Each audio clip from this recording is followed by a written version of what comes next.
싸가지라는 말은 싹수라는 말에 강원도, 전라도 등지에서 사용되는 방언입니다.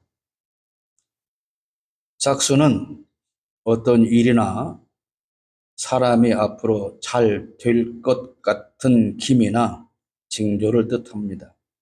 좋은 떡잎이다 그런 뜻입니다. 따라서 싸가지 없다는 말은 본래 싹수가 없다 그런 뜻인데 앞날을 기대할 것 없는 사람이다 라는 의미에서 유래가 되었습니다. 즉 떡잎이 노랗게 떴다 그런 뜻입니다. 이제 씨를 뿌려서 막 떡잎이 나왔는데 누렇게 떴다면 그 떡잎을 기대할 수가 없다는 뜻입니다. 싸가지 없는 사람은 예의나 배려가 없고 버릇없는 사람을 속되게 이르는 말입니다. 주로 무례하거나 상식에서 벗어나는 행동을 하는 사람에게 사용되는 말입니다.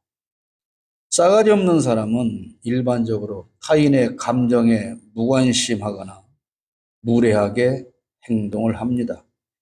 경청하지 않고 자기 중심적으로 말하거나 행동을 합니다. 상식에 어긋나는 행동을 하거나 막된 말을 합니다. 예의나 배려가 부족하고 버릇 없는 행동을 합니다.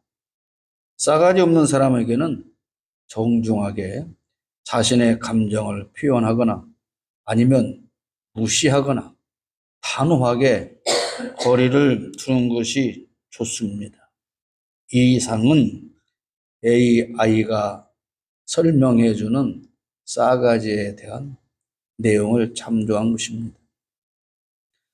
디모데전서 6장은 바울이 디모데에게 보내는 마지막 권면으로 신앙생활과 삶의 태도에 대한 깊은 교훈을 담고 있습니다.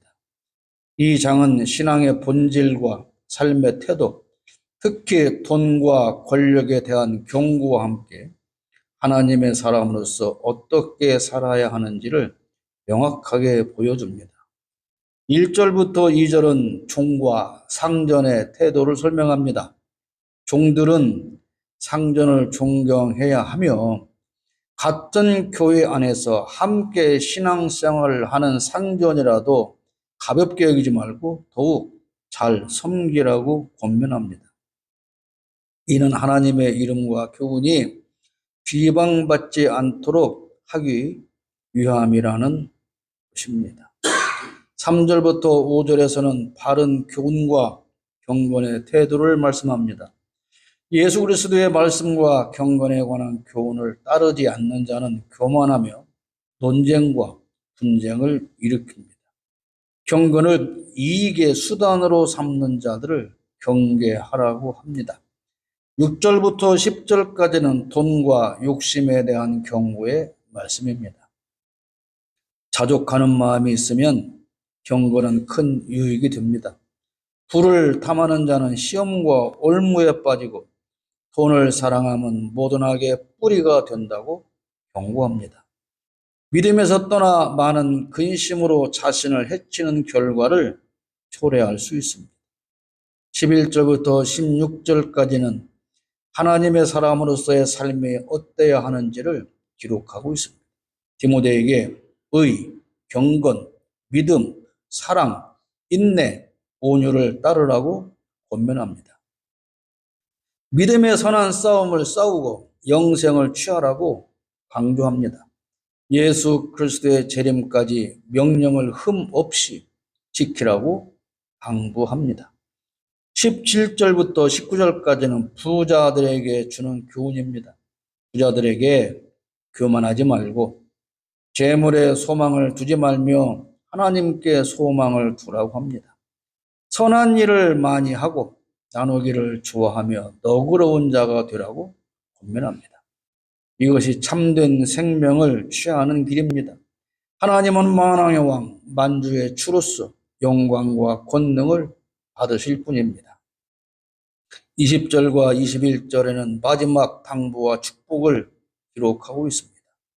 디모데에게 같은 것을 지키고 헛된 말과 거짓된 지식의 반론을 피하라고 합니다. 어떤 사람들은 이것을 따르다가 믿음에서 벗어났다고 경고하며 마지막으로 은혜가 너희와 함께 있을지어다 라고 축복하고 있습니다. 오늘 대한민국의 기독교인들은 세상 사람들로부터 왜 싸가지 없다는 말을 듣고 있을까요? 설교 제목으로 쓰기에는 좀 부적절하다고 느낄 만한 단어를 제가 사용하는 것은 그만큼 자극을 주기 위한 뜻입니다. 당연히 존경받고 칭찬 들어야 할 기독교인이 온갖 욕설과 비아냥을 다 듣고 살지만 기독교인들은 달라질 기미가 보이지 않고 오히려 그 상황은 더욱 악화하고 있습니다. 교회 안에서 하나님과 예수는 사라지고 돈 귀신과 권력 귀신이 그 자리를 대신한다는 비난이 가득하지만 돈과 권력을 쫓아가는 기독교인의 삶은 더 심화하고 있습니다. 그리고 무례하기 짝이 없는 삶을 살고 있는 겁니다. 김건희가 구속되었습니다. 그들과 붙어먹은 일부의 가짜 목사들과 기독교인들도 그녀의 뒤를 따르고 반드시 하나님의 심판을 당하게 될 것입니다.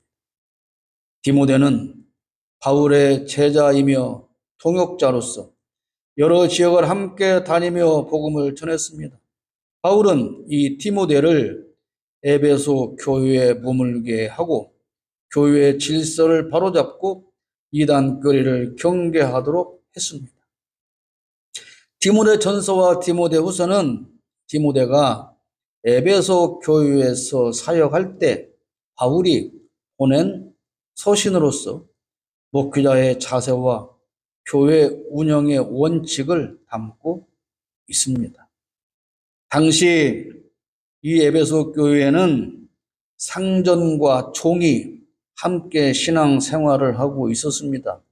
그래서 어떤 사람들은 교회 안에서는 다 형제고 자매인데 뭐 여기 교회에 같이 다니는데 무슨 뭐 상전은 특별 대우해야 하느냐 이렇게 생각하며 은근히 교회 안에서는 상전을 무시하는 태도를 가지고 함부로 대하고 있었다고 말입니다. 그래서 바울은 비록 교회에서는 형제요 자매이지만 그렇더라도 상전에 대한 존경과 예의는 지켜야 한다고 2절에서 가르치고 있어요.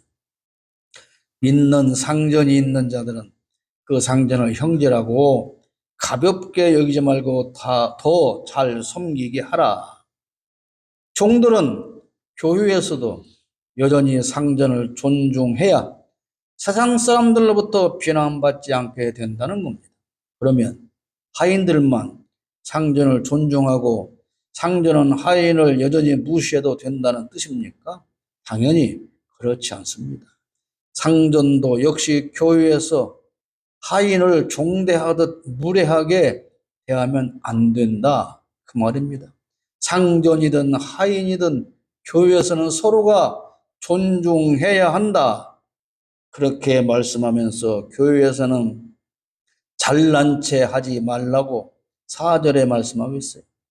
그는 교만하여 아무것도 알지 못하고 변론과 언쟁을 좋아하는 자니 이로써 투기와 분쟁과 비방과 악한 생각이 난다. 무식한 사람일수록 말이 많고 늘 가르치려고 합니다. 그러면 누가 생각납니까? 딱 한 사람 생각나잖아요. 지금 감옥에서 빤스 입고 버티는 사람. 윤석열은 이 세상에서 자신보다 더 잘난 사람은 한 명도 없다고 생각하고 있어요. 그래서 특검 조사와 재판도 무시하고 떼쓰고 안 나가는 겁니다.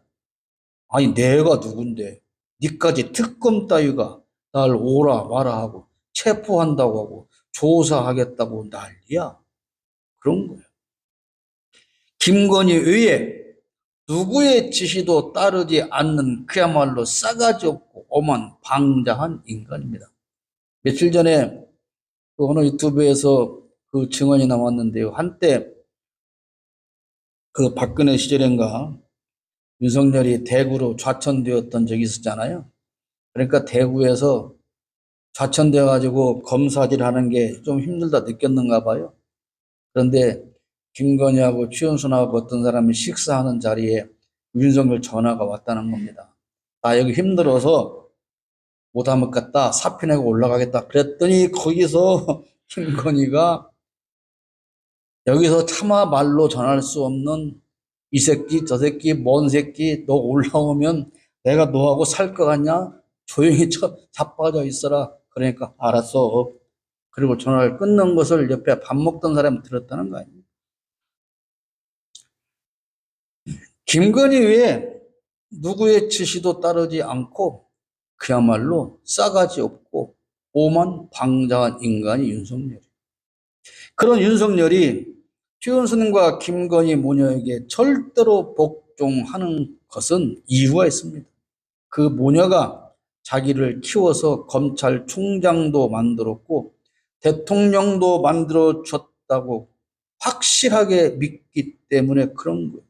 이른바 가스라이팅을 당했다는 겁니다. 그런 윤석열은 김건희가 구속되었는데도 불구하고 어떻게 해서든지 김건희는 감옥에서 나가고 자기를 석방해 줄 거라고 여전히 믿고 기대하고 있다는 겁니다. 목사들도 그런 사람들이 있죠. 오늘 본문은 앞에서 말씀드린 것처럼 사도 바울이 제자 디모데 목사에게 하는 권면입니다. 그러므로 목사는 일단 겸손해야 합니다. 겸손은 사람들의 말에 귀 기울이는 것으로 시작을 합니다. 그리고 오직 하나님의 말씀만 전해야 합니다. 3절 말씀에 누구든지 다른 교훈을 하며 바른 말 곧 우리 주 예수 그리스도의 말씀과 경건에 관한 교훈을 따르지 아니하면 안 된다. 그렇게 말씀하고 있어요. 그런데 오늘의 목사들은 다른 교훈을 하며 주님의 말씀과 경건에 관한 교훈을 따르지도 않습니다. 교회에서 윤어게인을 외치고 내란 수교를 옹호하고 문재인 전 대통령과 이재명 대통령을 공산당이라고 왜곡하며 선동질을 일삼고 있습니다. 며칠 전에 어떤 영상을 보니까 교회 학교에서 어린이들을 그렇게 가르치고 있어요. 그렇게 배운 아이들이 강단에 올라와서 그렇게 말합니다. 문재인과 이재명도 용서해야 하는 겁니까? 아이들이 분노를 품고 그렇게 질문을 하니까 앞에 있는 많은 어른들이 아니 어디에서 그런다고요? 교회에서 그러고 있어요. 문재인과 이재명이 무슨 용서받지 못할 죄를 지었어요? 왜 그래야 되는 거예요? 최소한 국민 수천 명을 죽이고 국가를 거덜내고 영구 집권을 꿈꾸었던 이 더러운 인간들을 다시 대통령으로 복귀시켜야 한다고 말하는 그 목사와 그 교인들이 무엇 때문에 내가 지금 문재인과 이재명을 제가 찬양해서 하는 말이 아니에요. 그들이 그 윤석열, 김건희 그들보다 더 큰 죄를 지은 게 뭐가 있냐 그 말을 저는 하는 거예요. 왜요? 목사라는 자들이 내란 수교한테 구속영장을 발부했다고 서부지방법원에 침입하여 폭동을 일으키라고 어리석은 자들을 선동했지 않습니까? 그들의 선동에 넘어간 철없는 젊은이들이 지금 중형을 선고받고 통곡을 하고 있다는 거 아니에요? 그런데 아무도 그들을 책임져 주지 않습니다. 변호사비 다 내고 무료로 빌려주겠다고 떠들었던 인간들이 지금 그들을 쳐다도 안 보고, 아니야, 나는 그들과 상관이 없어, 그렇게 하고 있지 않습니까? 다른 교훈은 이렇게 수많은 인생을 파괴하는 겁니다. 그래서 교회 강단에서 다른 교훈을 하고 목사들이 그러면 안 되는 거예요. 다른 교훈은 사람의 영혼과 육체와 삶을 파괴하는 겁니다. 목회자가 자신을 가리켜 하나님이 세운 영적 아버지라는 궤변을 늘어놓기도 합니다. 목자는 양을 돌보고 지키는 사람이지 목자가 양들의 아버지가 아니지 않습니까? 목사도 그렇습니다. 목사가 모든 면에서 성도들보다 뛰어나고 더 훌륭하지도 않습니다. 여기 모인 사람들 중에도 중국어는 우리 진우가 제일 잘하고 간호학은 우리 담비가 제일 잘하는 것이고 저는 그것에 대해서 전혀 아는 바가 없어요. 지식이 없어요. 저는 하나님의 말씀만 여러분들보다 조금 더 연구해서 전달하는 사람일 뿐이지 목사가 모든 분야를 다 꿰뚫고 있거나 훌륭하지도 않습니다. 그런데 목사들은 모든 분야에서 다 자기가 전문가처럼 떠들고 있어요. 물론 그러니까 목회자들을 다 존경하지 말라 그런 뜻은 아니죠. 자기의 전문 분야가 아닌 것도 마치 자신이 가장 잘 아는 사람인 것처럼 무조건 가르치려고 합니다. 정작 누구보다 뛰어나야 할 성경 지식은 연마하지 않고 성경을 연구하지도 않습니다. 성경을 연구하지 않으니 다른 교훈을 할 수밖에 없는 겁니다. 일개 극우 유튜버가 돈벌이를 위해서 짓거리는 그런 말들을 목사가 그대로 가지고 와서 강단에서 떠듭니다. 그것도 모자라서 또 돈벌이를 위해서 유튜버 계정을 직접 열고 다른 교훈을 짓거리면 개돼지 같은 추종자들이 슈퍼챗을 쏘아주고 후원금을 몰아줍니다. 죽을 때가 다 되었지만 변변한 지방간 없는 늙은이들이 이런 목사들을 먹여 살리고 있어요. 그러나 정말 복음을 전하는 방송들은 듣지도 보지도 않습니다.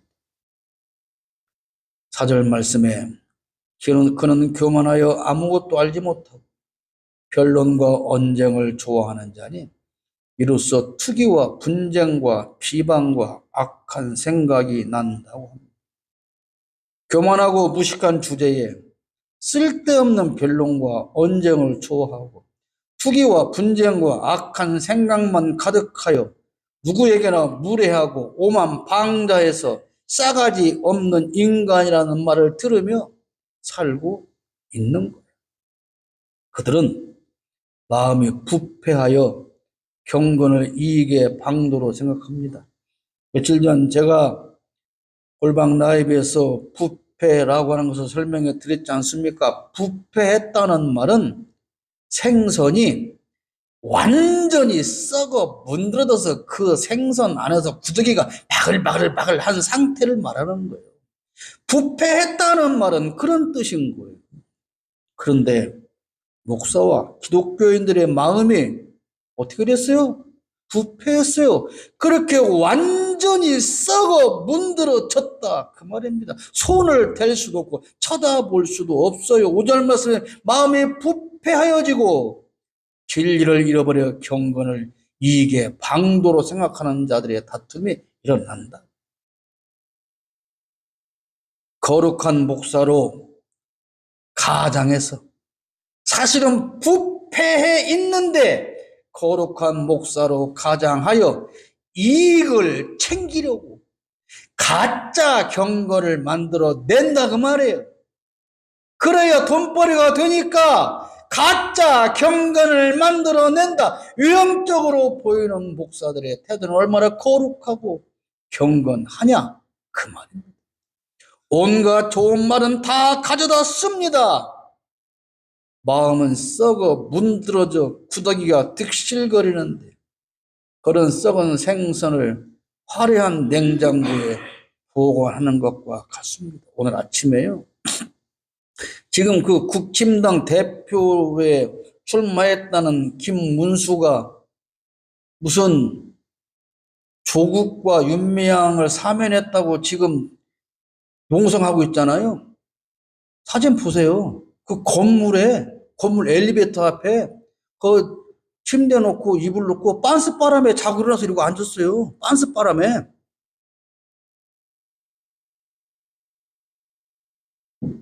제가 글을 올렸더니 댓글이 뭔 줄 아세요? 이런 가짜 목사들 때문에 나라가 망한다는 거 나한테. 그런 빤스 조롱하지 말고 네 머리 하얀 머리 염색이나 하려는 거야. 내 하얀 머리가 세상을 망하게 합니까? 일개 대통령 후보였던 자가 일개 정당의 대표로 출마한 자가 그 공공연한 장소에서 저 자빠져 자고 일어나서 침대에서 빤스만 입고 그렇게 자연스럽게 앉아 있어요. 그런 사람들을 누가 지지해요? 목사와 기독교인들이 지지하고 있잖아요.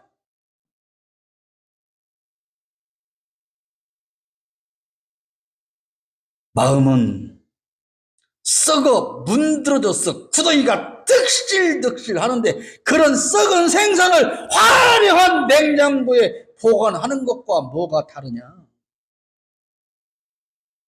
요즘 양문형 냉장고가 얼마나 멋진 냉장고 수백만 원짜리 갖다가 와서 냉장고 문을 활짝 열었더니 그 안에 썩은 생선에서 구더기가 바글바글 하는 것들이 가득 차 있다면 그거 다 끄집어냈다면 그리고 다른 음식을 넣었다면 그 냉장고에서 꺼내 먹을 마음이 들겠습니까? 그런 사람들이 가장 좋아하는 게 돈입니다. 10절 말씀에 돈을 사랑함이 일만하게 뿌리가 되나니 이것을 탐내는 자들은 미혹을 받아 믿음에서 떠나 많은 근심으로 자기를 찔렀다. 김건희가 판사 앞에서 화무 시비롱이라 그랬다지 않습니까? 어떤 붉은 꽃도 열흘을 넘기지 못한다는 뜻인데 본인을 화려한 꽃으로 생각했을까요? 이게 재밌어요. 화무 시비롱이야 이 말은 누가 하는 거예요? 우리가 김건희 윤석열한테 해야 하는 말인 거예요. 야 까불지 마. 화무 시비롱이야. 니네 금방방에 그래야 되는데 지가 나는 화무 시비롱이야. 도대체 뭔 생각으로 하는 말일까? 평생을 남의 것 빼앗으며 특급 범죄자로 살고 싶었을까요? 여전히 혹시 붉은 꽃이 퇴색할까 염려되어 그렇게 가장하고 위장하고 돋보이려고 애를 썼다는 말일까요? 돈과 권력을 얻기 위해 수많은 남자를 갈아치우며 살아온 그들의 모녀가 원하는 건 과연 무엇이었을까요? 그런 자기들의 삶이 영원할 줄 알았을까요? 김건희와 최은선 모녀와 그들에게 얽힌 범죄자들은 돈을 사랑하여 1만 가지 악을 저질렀습니다. 그런데 그들과 함께하는 많은 목사와 기독교인들이 있지 않습니까? 그러던 그들이 이제 권력과 돈의 화신이었던 윤석열과 김건희가 구속되니까 그들에게서 서서히 떠나가고 있습니다. 그렇게 떠나가는 그들은 그럼 이제 다른 삶을 살까요? 회개하고 하나님의 자녀의 신분으로 돌아갔을까요? 천만의 말씀이죠.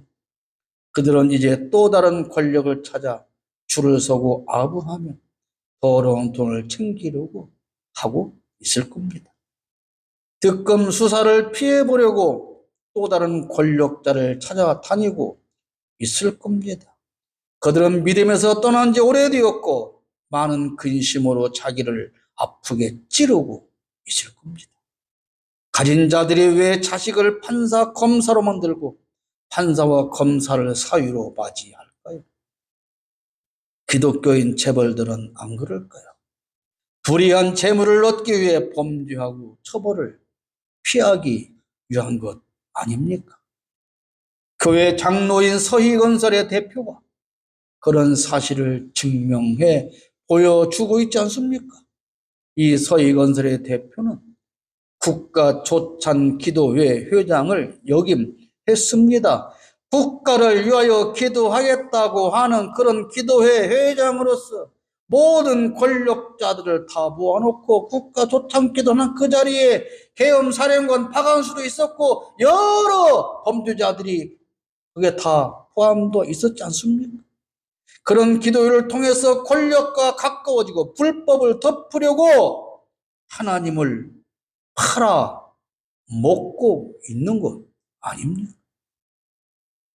조찬 기도회를 통해서 목사들은 권력자에게 줄을 서고 권력자들은 기업인들을 통해서 돈을 챙기는 국가 조찬 기도회라고 하는 이 범죄 제발 사라지기를 바랍니다. 일부라고는 하지만 판사와 검사들이 정의를 위한 도구가 아니라 불법과 불의를 감싸주는 더러운 도구로 사용되고 있다고 하는 사실이 요즘 다 드러나고 있지 않습니까? 하나님도 예수도 떠나고 돈과 권력 귀신이 자리 잡은 교회에서 사람들은 서로를 찌르며 아파하고 세상 사람으로부터는 손가락질 받으며 싸가지 없는 것들이라는 소리만 듣고 있습니다. 싸가지 없는 교인이 안 되려면 돈을 사랑하는 자리에서 떠나야 합니다. 11절에 오직 너 하나님의 사람아 이것들을 피하고 의와 경건과 믿음과 사랑과 인내와 온유를 따르라. 돈을 멀리하라는 것은 돈 자체를 죄악시하라는 게 아닙니다. 더러운 돈을 사랑하지 말라는 겁니다. 정당한 방법으로 일하고 하나님이 주시는 돈으로만 살라 그 말입니다. 왜 남의 돈을 탐내는 겁니까? 윤석열과 김건희와 금이 최은순과 범죄 조직에 일로된 그 많은 사람들이 긁어모은 그 많은 돈은 도대체 과연 그들에게 무슨 소용이 있는 것입니까? 최소한 이 두 사람이 살아서 감옥에서 나올 일은 없을 것입니다. 겨우 2평도 안 되는 좁은 방에서 남자는 그렇게도 좋아하는 술 한 잔 못 마시고 여자는 그렇게도 좋아한다는 담배 한 대 못 피우면서 그들은 무슨 생각을 하고 있을까요? 법의 처벌만 피할 수 있다면 여러분도 그렇게 많은 돈을 갖고 싶으십니까? 왜요? 어디에 쓰려고 그럽니까? 오늘 교회 안에서 예수와 하나님은 사라지고 없습니다. 그 자리에 돈 귀신과 권력 귀신이 또아리를 틀고 앉았습니다. 그리고 사람들은 일만하게 뿌린 돈을 복이라는 이름으로 가득 쌓으려고 혈안이 되어 있습니다. 그래서 믿음의 선한 싸움을 싸우지 못하고 경건과 사랑과 온유도 다 팽개치고 있습니다. 거짓 경건을 만들고 다른 교훈을 하며 돈을 탐하고 있습니다. 그래서 오늘 우리는 미래가 없는 푸르러야 할 새싹이 누렇게 말라 죽는 싸가지 없는 그런 기독교인이 되고 만 것입니다. 하나님의 말씀, 바른 교훈이 필요한 시대입니다.